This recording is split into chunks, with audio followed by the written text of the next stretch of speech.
Behavior plans for autistic kids fail not because they're wrong, but because they are rushed. And this is what to do instead. Hello and welcome back to the channel. Today we're unpacking one of the biggest mistakes therapists and even well-meaning parents make when trying to support a child's behavior. We're diving deep into why you should never start with behavior plans in the first session. This isn't just technical issues, it's emotional, practical, and it can either support or completely derail your child's progress. By the end of this video, you are going to clearly understand 6 things. 1.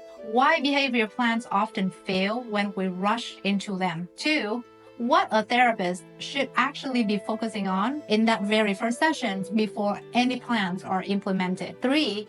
How a child's emotional history should influence the way we create support strategies. And 4. What building trust looks like in real, practical terms in autistic children. And 5.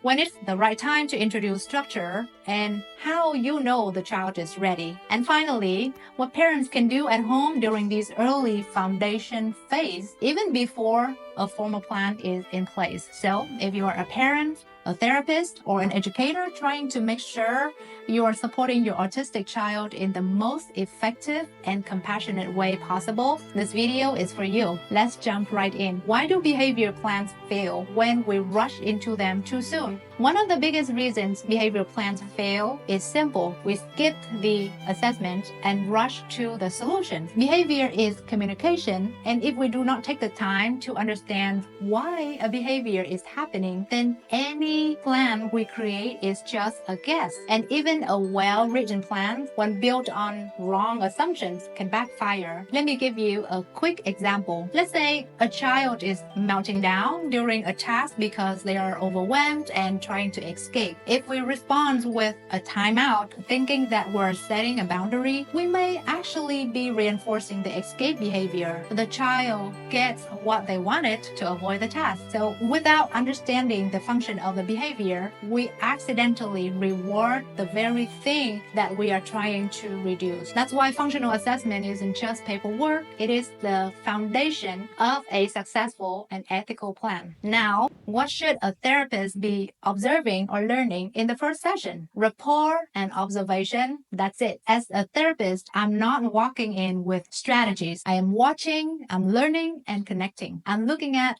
how the child reacts to new people, what kind of activities they gravitate toward, how they respond to simple instructions or changes, how they communicate their verbal and nonverbal needs, what triggers frustration or avoidance, and what calms them down. One time, I worked with a child who hit himself during cleanup, but in our very first session, I noticed he tensed up as soon as the cleanup song started before any demand was placed. The sound itself triggered anxiety, and if I had jumped into behavior strategies without noticing that detail, I would have completely missed the real cause. Next, we are going into how a child's emotional history changes the way we design behavior support. Now, here is something a lot of behavior analysts overlook. A child's emotional history is just as important as their behavior data. We're not working with robots. We're working with kids who have memories, experiences, and emotional responses built up over time. If a child has been repeatedly said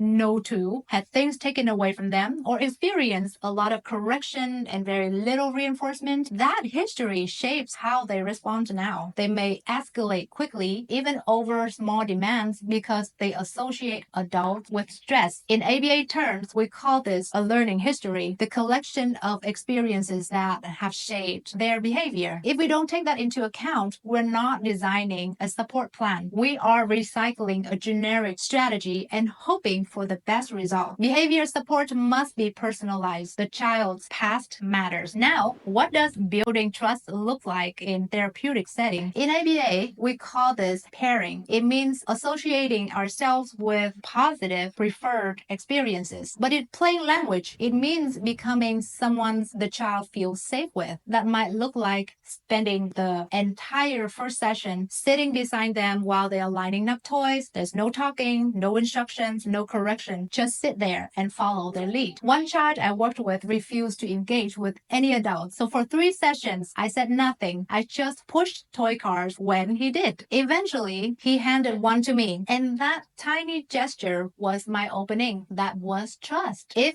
I had walked in and started placing demands right away, I would have created more resistance. But by pairing myself with safety and reinforcement, I built the relationship first. And that's what allowed learning to come later. So when is the right time to introduce structured behavior strategies, and how do we know if the child is ready? Here's the rule of thumb. Do not introduce structure until rapport and instructional control are in place. How do you know if you have gotten that? The child starts approaching you. They show you things. They respond to your requests without visible distress. If they do have meltdown, they can recover quickly with your help. So these are the signs that trust is built and the relationship is strong enough to support learning. If we introduce demands too early, before this foundation is in place, we risk reinforcing escape behaviors. We create more disconnection, and both the therapist and the child will end up in frustration. Now, what can parents focus on at home during this foundation stage? While you're waiting on a formal plan or a therapist, there's so much that parents can do. You can start by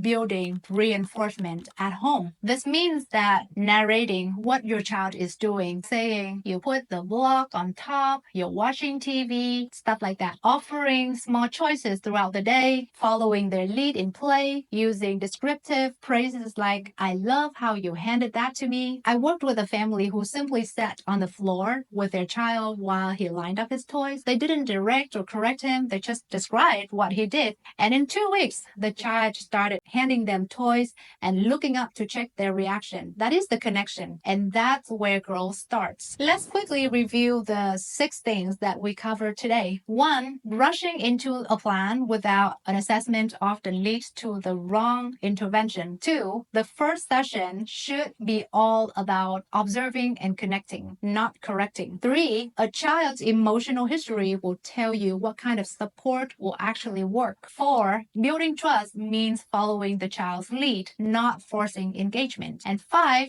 structured strategies should only come after you have built a bond. And 6, your role as a parent is powerful. You can start reinforcing connections and communication at home right now. Supporting behavior change isn't about control. It is about relationship, safety, and trust. And if this video helped you better understand that process, go ahead, like and subscribe and hit the bell so you don't miss the next one. And if you have any questions or want to share your own experiences, drop a comment below. I'd love to hear from you. Thank you for watching, and I'll see you in the next one.